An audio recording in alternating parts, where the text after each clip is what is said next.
Sahabat UBTV rahimakumullah.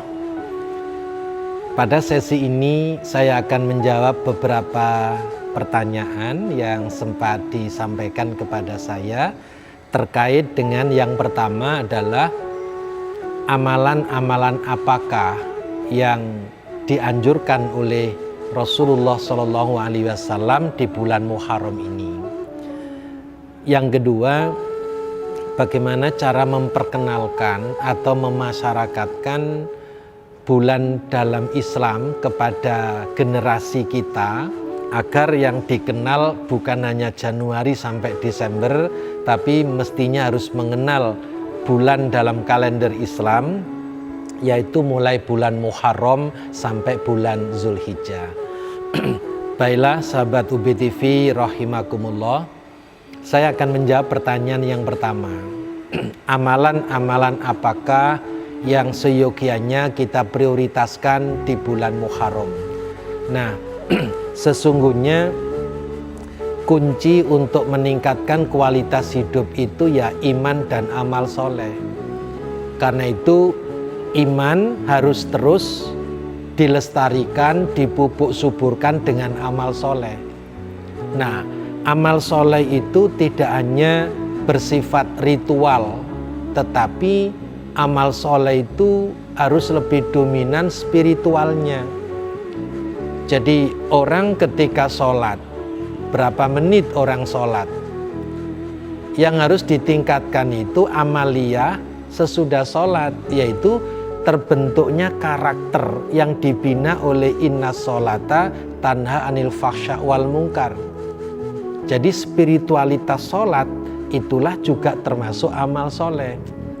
Jadi amal soleh bukan sekedar ibadah ritual, tetapi ibadah yang bersifat sosial, dan itu harus dimotori dengan spirit. Spirit mengimplementasikan nilai-nilai ritual dalam kehidupan sosial, dan itu mesti bersinggungan dengan karakter. Contoh sholat. Secara ritual sholat itu berakhir dengan salam, tapi makna sholat tidak berhenti di situ.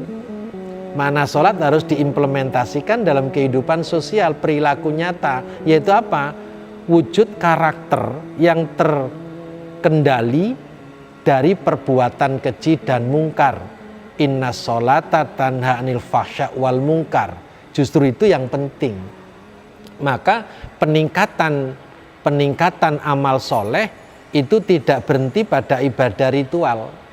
Contoh lagi, ketika selesai puasa Ramadan, capaiannya la'allakum tattaqun, tidak lantas berhenti dengan bulan Syawal, tidak lantas satu Syawal terus selesai puasa, tapi nilai-nilai ketakwaan itu diimplementasikan selama 11 bulan, sehingga 11 bulan itu warnanya warna ketakwaan. Dan itu perilaku nyata. Demikian pula Idul Fitri. Idul Fitri tidak hanya satu Syawal. Nilai fitrah itu harus berjalan terus, berkembang terus sampai 11 bulan. Sampai Allah memberikan kesempatan kepada kita untuk bertemu dengan Ramadan tahun depan. Demikian pula haji tidak berhenti dengan tawaf ifadah lantas mendapat haji mabrur gitu. Tapi kemabruran itu justru harus ditunjukkan di tanah air. Rasulullah SAW pernah bersabda, tanda haji mabrur itu dua. Yang pertama, sepulang haji amaliannya semakin baik, dan sepulang haji peningkatan watak dermawannya semakin tinggi. Itulah yang harus dikembangkan terus sehingga kemabruran itu terimplementasi dalam perilaku sosial. Demikian pula amal-amal soleh yang lain. Itu secara umum bulan Muharram harus kita tingkatkan iman dengan amal soleh. Lebih dari itu ada amalan sunnah, misalnya puasa Asyura, puasa pada tanggal 10 Muharram, yang itu hadisnya sudah sangat populer dan alhamdulillah kita semuanya sudah sering mengamalkan itu. Nah, demikian pula Muharram itu juga bulan yang disucikan, ya. Karena itu kemuliaan bulan Muharram ini harus diisi dengan perilaku mulia, akhlakul karimah, karakter yang betul-betul menunjukkan karakter kemanusiaan. Karena apa?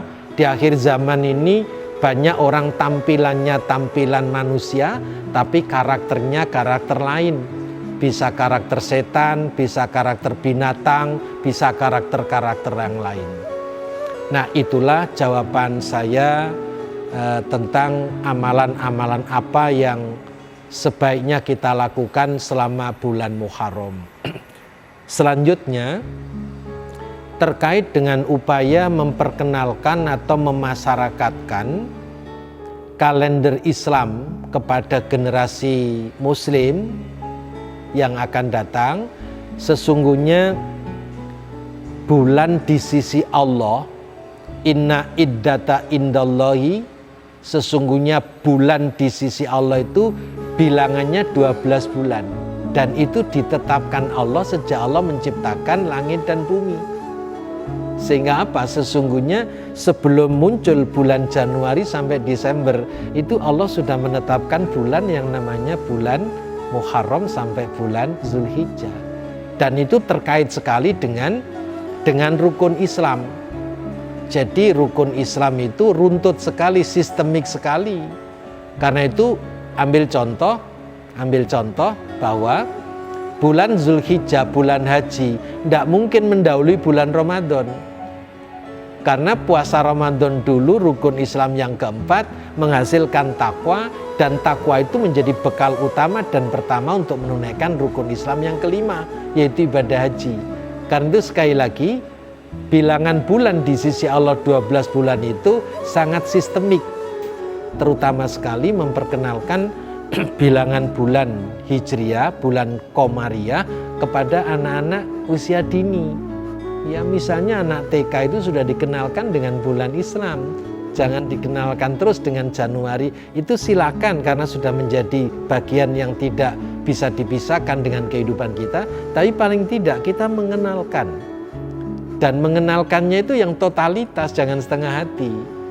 Dan kita harus bangga bahwa bulan Muharram sampai bulan Zulhijjah itu bulan yang diatur oleh Allah.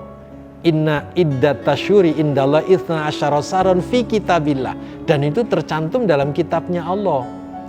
Sudah ditentukan oleh Allah bersamaan dengan Allah menciptakan langit, bumi, dan isinya.